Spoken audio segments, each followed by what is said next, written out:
नमस्कार. विचारांचा तारा न्यूज चॅनलमध्ये तुम्हा सर्वांचे सहर्ष स्वागत. देवाने जन्म दिला तो ध्यान व नामस्मरण करण्यासाठी. सत्यजित निकाडे.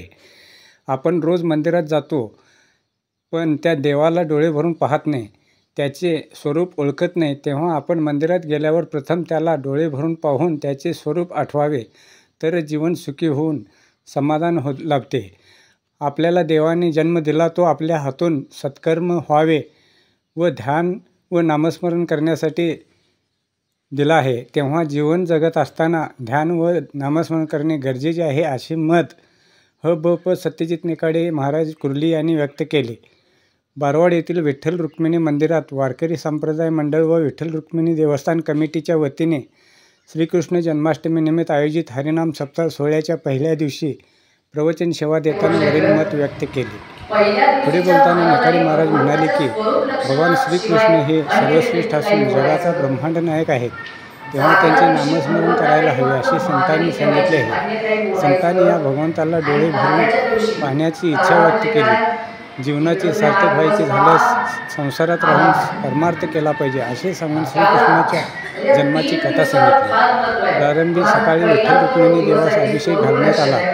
त्यानंतर 9 वाजता ग्रंथपूजन व श्रीकृष्णाच्या फोटोचे पूजन करून विनापूर उभारून या सप्ताह सोहळ्यास सुरुवात करण्यात आली. सायंकाळी 6 ते 7 हरिपाठ व 7:30 वाजता प्रवचन सेवा तसेच रात्री हरिजागरण असे कार्यक्रम पार पडले.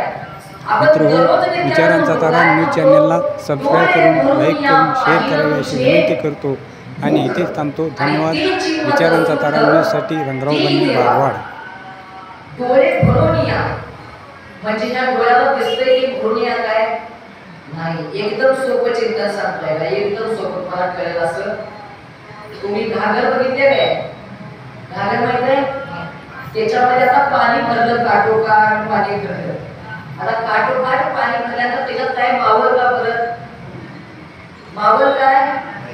हाच आता डोळे भरून या म्हणजे एकदा त्याला बघितलं की या डोळ्यामध्ये दुसरं काही मावता कामा सोबत. तर आपल्या डोळ्यामध्ये संसार सोडला तर दुसरं काय भरलं तर तेच जर भरलं असतं तर आता दर्शन घेतले 2 मिनिटं झालं होतं त्याच्या अंगावर कुठली कपडे दिले आपल्याला कळलं.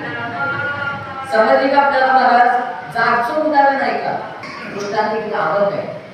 गोकुळीच्या सुखा अंत पार नाही लेखा बाळकृष्ण नंदा घरी आनंद ज्ञान करणारे गुणीना तोरणे करती कथा गाती गाण्याने शेवटला सांगितलं. तुका म्हणे छंदे मन वेदी रे गोविंदे किंवा येणे वेदी रे गोविंदे. संत या ठिकाणी 3 जन्मांचं वर्णन आहे. संतांच्या जन्माचं, देवाच्या जन्माचं आणि मनुष्याच्या जन्माचं. संतांच्या जन्माचं वर्णन आहे. संत हे स्वतःच्या इच्छेनेच येतात आणि स्वतःच्या इच्छेनेच ही गोष्ट एक तरी अधर्म वाढला पाहिजे, तर दुसरी गोष्ट एक तरी भक्ती वाढली पाहिजे. 2च तत्वामध्ये देव येतो, अन्यथा देव येत नाही. म्हणून भगवान श्रीकृष्णांचं या दिल्या गोकुळीच्या सुखा अंत पार नाही लेखा. मग देवाने नेमका जन्म घ्यावाच का लागला? काहीतरी निमित्त पाहिजे ना. कारण देव पण आपल्या महाराज जीवनामध्ये भगवंताचा पण जन्म याच्या करताय. त्याचं सुद्धा कार्य पूर्ण झालं की तो अवतार देणे धारण केलेला सोडल्याशिवाय राहत नाही. उदाहरण सांगायचं म्हटलं तर या पृथ्वी तलावरती अधर्म वाढला, भरपूर असा अधर्म वाढला. या पृथ्वी मातेला ते झालेलं पाप स्वतःच्या पोटामध्ये साठवून ठेवता आलं नाही. म्हणून त्या पृथ्वीनं काय केलं? त्या पृथ्वीनं गायीचा अवतार धारण केला. फार सुंदर चिंतन आहे का बरं का? गायीचा अवतार धारण केला आणि ती गाय ज्यांनी या ब्रह्मांडाची निर्मिती केली म्हणजे 3 दैवताचे 3 काम आहेत. ब्रह्मदेव, भगवान श्री विष्णू आणि महादेव. 3 देवताचे 3 काम आहेत. काय काम आहेत? शास्त्रात विधी आलेले आहे. ब्रह्मदेव निर्माण करतात, उत्पन्न करतात, स्थिती सांभाळतात. भगवान श्री विष्णू म्हणजे आपले रुटीन काम सगळं पांडुरंगाला सांभाळतात आणि लय म्हणजे माणूस उचलायचं खातं भगवान शिव शंकरांच्याकडे आहे बरं का.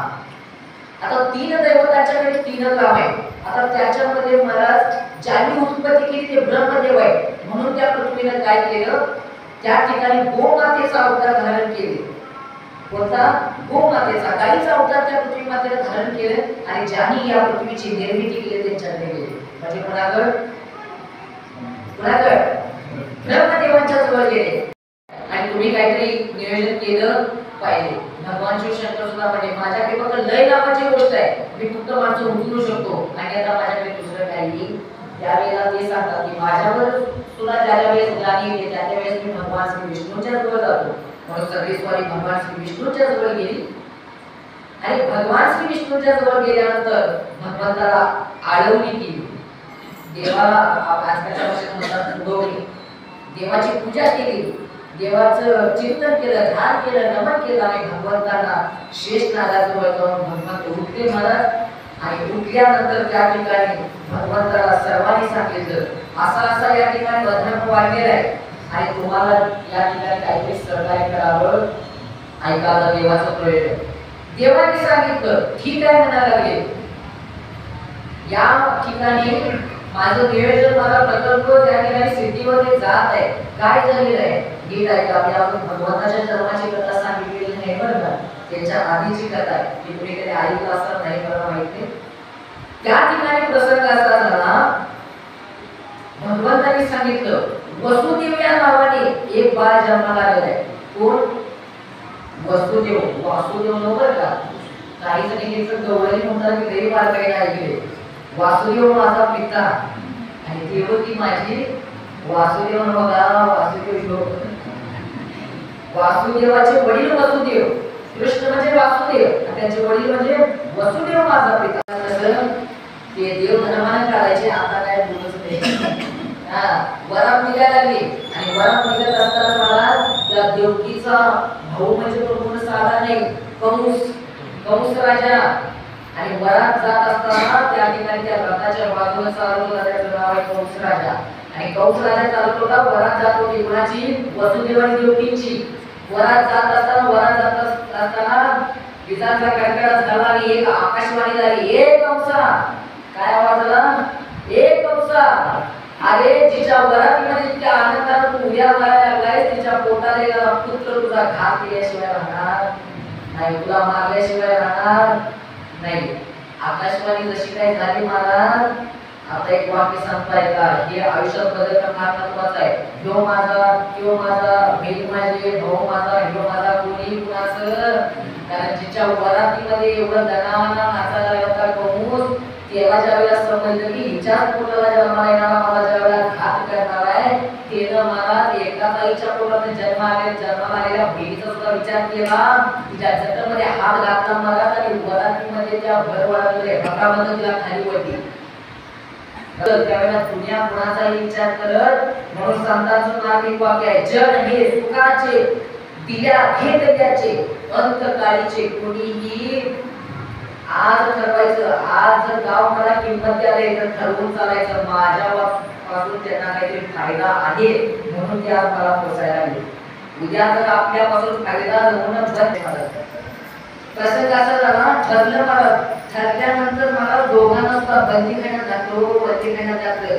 बंदीखान्यात घातल्यानंतर मला वेळाभावी फास्ट सांगताय का, कालांतरानं देवकी मातेचे दिवस पूर्ण झाले आणि पहिला पुत्र जन्माला आला. पहिला पुत्र जन्माला आल्यानंतर कंस राजाच्या कानावर ज्यावेळेला किंकाळी गेली, तसा तो महाराज महाल सोडून त्या बंदीखान्याकडे आला. आणि बंदीखान्याकडे आल्यानंतर त्या बाळाला हातामध्ये घेतलं, गर गर गर फिरून एखाद्या दगडावर आपटणार. तेवढ्यात त्याच्या लक्षात आलं कंसाच्या, काय मला मारणारा कितवा आहे? कितवा मारणार होता कंसाला? आठवा मारणार होता. आणि जन्माला आलेला कितवा आहे? पहिला. त्याला काय करायचं असं म्हणून मला त्या ठिकाणी आणि महालाकडे ज्यावेळेला कंस राजा फिरले, कंस राजा महालाकडे गेल्यानंतर महाराज देवदूताची चर्चा झाली. काय चर्चा झाली? कारण एखाद्याचं जर का त्या ठिकाणी मला एखाद्याला हरवायचं असेल, एखाद्याचं काहीतरी त्या ठिकाणी